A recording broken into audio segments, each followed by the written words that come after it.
नमस्कार दोस्तों, गुजरात चुनाव समाप्त होने के बाद अब नतीजे आने में 3 दिन बचे हैं। सभी पार्टियों की रातों की नींद उड़ी हुई है क्योंकि सभी पार्टियों के बागी विधायकों और नेताओं ने चुनाव प्रचार प्रसार में करोड़ों रुपए खर्च करके सीएम गद्दी पर विराजमान होने के लिए अपनी एड़ी चोटी का जोर लगा दिया था। हर बार गुजरात में दो पार्टियों के बीच में सत्ता की लड़ाई चलती आई है, लेकिन इस बार एक नई पार्टी उभरी। आम आदमी पार्टी ने गुजरात में अपने पैर जमाने के लिए करोड़ों रुपए खर्च करके किस पार्टी ने चुनाव प्रचार प्रसार किया और जनता से लोक लुभावने वादे कर कर उनका दिल जीतने के लिए कोशिश की गई। इस बार जो बड़े बड़े लोक लुभावने वादा जनता से किए गए, क्या वे चुनाव नतीजे आने के बाद भी उन वादों को पूरा करने में सक्षम होंगे या फिर जनता जनार्दन से झूठे वादे किए गए हैं ताकि उनसे वोट लिए जा सकें। लेकिन इस बीच भारत जोड़ो पदयात्रा चलाकर कांग्रेस पार्टी इस बार कुछ बड़ा करने में सक्षम हो पाएगी।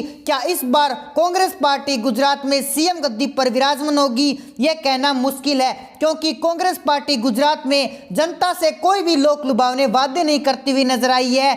गुजरात में इतना चुनाव प्रसार भी नहीं किया कि गुजरात की जनता जनार्दन भारतीय जनता पार्टी की तरफ ज्यादा आकर्षित होती हुई दिखाई दे रही है। वहीं दूसरी तरफ देखा जाए तो आम आदमी पार्टी गुजरात में इस बार सीएम कुर्सी पर विराजमान होगी या फिर नहीं, क्योंकि इस बार प्रधानमंत्री नरेंद्र मोदी जी खुद गुजरात में घर घर जाकर वोट मांग रहे हैं। तो क्या गुजरात की जनता मोदी जी को वोट देंगे या फिर नहीं, इसका पता तो 3 दिन बाद 8 दिसंबर को ईवीएम मशीनें खुलने पर पता लगेगा। प्रधानमंत्री नरेंद्र मोदी जी का गुजरात राज्य गढ़ माना जाता है और यहाँ पर चुनाव से पहले ही प्रधानमंत्री नरेंद्र मोदी जी और अमित शाह और सीएम योगी आदित्यनाथ आदि जैसे बागी नेता चुनाव प्रचार में एड़ी चोटी का जोर लगा चुके थे, क्योंकि पिछले 27 सालों से गुजरात में भारतीय जनता पार्टी अपना कमल खिलाती हुई आई है। तो जाहिर सी बात है कि इस बार भी भारतीय जनता पार्टी गुजरात में अपनी सरकार बनाने जा रही है। आज के ताजा रुझानों को जानने के लिए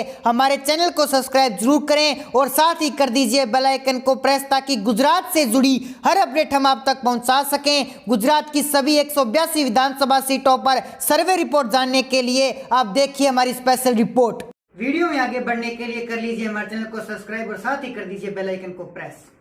चलिए दोस्तों, शुरुआत करते हैं गुजरात के 182 सीटों का आंकड़ा। सबसे पहले जिला हमारे पास आता है महिसागर। महिसागर की कुल 3 विधानसभा सीटें हैं, जिसमें से भाजपा के खाते में यहां पर 1 सीट जा रही है। अगर हम आम आदमी पार्टी की बात करें तो यहां पर आम आदमी पार्टी को 0 सीट मिल रही है। यहीं पर कांग्रेस को 2 सीटों पर लाभ होता हुआ दिखाई दे रहा है। अगले जिले बनासकांठा की बात की जाए तो बनासकांठा की कुल 9 विधानसभा सीटें हैं, जिसमें से भाजपा के खाते में 5 सीटें आ रही है, आम आदमी पार्टी के 1 सीट और कांग्रेस के खाते में यहां पर 3 सीटें जाती हुई दिखाई दे रही है। बढ़ते हैं अगले जिले की ओर। अगला जिला आता है दाहोद। दाहोद की कुल 6 विधानसभा सीटें हैं, जिसमें से भाजपा के खाते में 2 सीटें और कांग्रेस भी यहां पर 2 सीटें ले रही है और आम आदमी पार्टी 1-1 लेती हुई दिखाई दे रही है। इसी के साथ राजकोट जिले की बात करें तो राजकोट जिले के अंतर्गत 8 विधानसभा सीटें आती है, जिसमें से भाजपा के खाते में 3 सीटें, आम आदमी पार्टी के खाते में 1 सीट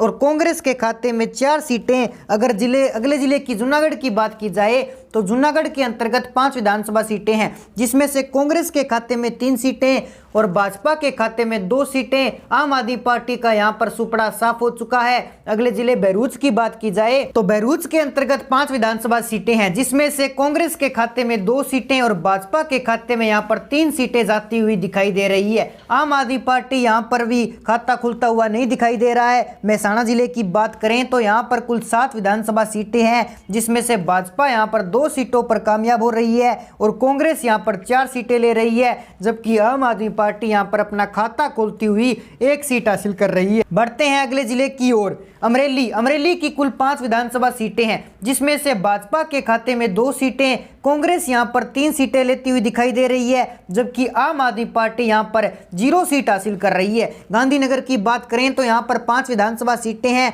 जिसमें से भाजपा के खाते में अप्रत्याशित तेज आ रही है और 1 सीट पर कांग्रेस ले रही है। जामनगर की बात करें तो यहां पर 5 विधानसभा सीटें हैं, 5 की 5 सीटें आम आदमी पार्टी के खाते में जा रही है, बाकी अन्य पार्टी को यहां पर कोई भी सीट नहीं हो रही है। अगले जिले नवसारी की बात करें तो यहाँ पर कुल 4 विधानसभा सीटें हैं, जिसमें से भाजपा के खाते में 3 सीटें जा रही है, आम आदमी पार्टी के खाते में 1 सीट और कांग्रेस यहाँ पर 0 सीट हासिल कर रही है। अगले जिले सुरेंद्रनगर की बात करें तो सुरेंद्रनगर के अंतर्गत 5 विधानसभा सीटें आती है, जिसमें से भाजपा के खाते में 3 सीटें, कांग्रेस के खाते में 2 सीटें और आम आदमी पार्टी के खाते में 0 सीट जाती हुई दिखाई दे रही है। भावनगर की बात कर लेते हैं तो भावनगर के अंतर्गत 7 विधानसभा सीटें हैं, जिसमें से भाजपा के खाते में 4 सीटें, कांग्रेस के खाते में 2 सीटें और आम आदमी पार्टी के खाते में 1 सीट जाती हुई दिखाई दे रही है। अगले जिले सूरत की बात की जाए तो यह गुजरात का सबसे बड़ा जिला माना जाता है। यहाँ की कुल 16 विधानसभा सीटें हैं, जिसमें से भाजपा यहाँ पर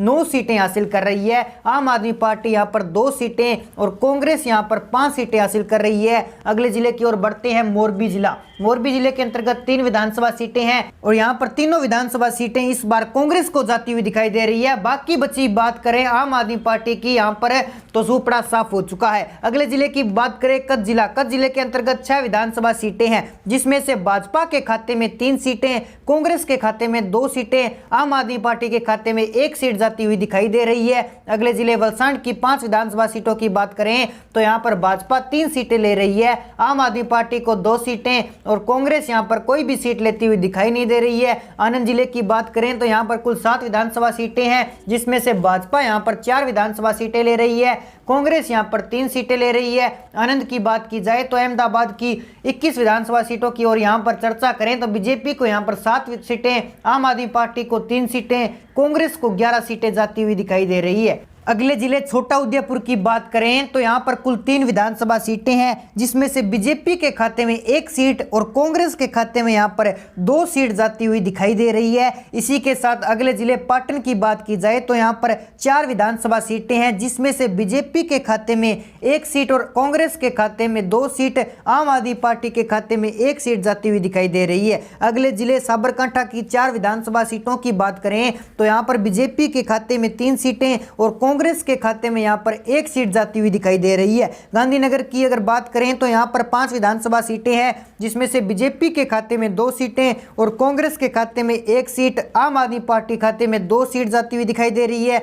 अगर अगले जिले की गिर सोमनाथ की बात करें तो गिर सोमनाथ की 4 विधानसभा सीटों पर चर्चा करें तो बीजेपी के खाते में 3 सीटें, कांग्रेस के खाते में यहां पर 1 सीट जाती हुई दिखाई दे रही है। अगले जिले खेड़ा की 6 विधानसभा सीटों पर एवरेज चर्चा करें तो यहां पर बीजेपी को 4 सीटें जा रही है, जबकि कांग्रेस को यहां पर 2 सीटें जाती हुई दिखाई दे रही है। आम आदमी पार्टी यहां पर कोई भी सीट हासिल नहीं कर पा रही है। अगले जिले की पंचमहल की बात करें तो यहां पर कुल 5 विधानसभा सीटें हैं, जिसमें से बीजेपी के खाते में 2 सीटें और कांग्रेस के खाते में 3 सीटें जा रही है। तो दोस्तों, गुजरात की 182 सीटों की एवरेज चर्चा करें तो गुजरात के अंदर भाजपा को 107 सीटें जा रही है, 130 सीटों पर आंकड़ा आ जाता हुआ दिखाई दे रहा है। यानी कि गुजरात के अंदर भाजपा का 107 से 130 सीटों पर आंकड़ा जाता हुआ दिखाई दे रहा है, जबकि आम आदमी पार्टी यहां पर 62 सीटों का एक रिकॉर्ड तोड़ती हुई दिखाई दे रही है और कांग्रेस यहां पर 11 सीटें लेती हुई दिखाई दे रही है। तो कहा जा सकता है गुजरात के अंदर कांग्रेस का पूरी तरह से सुपड़ा साफ होने वाला है।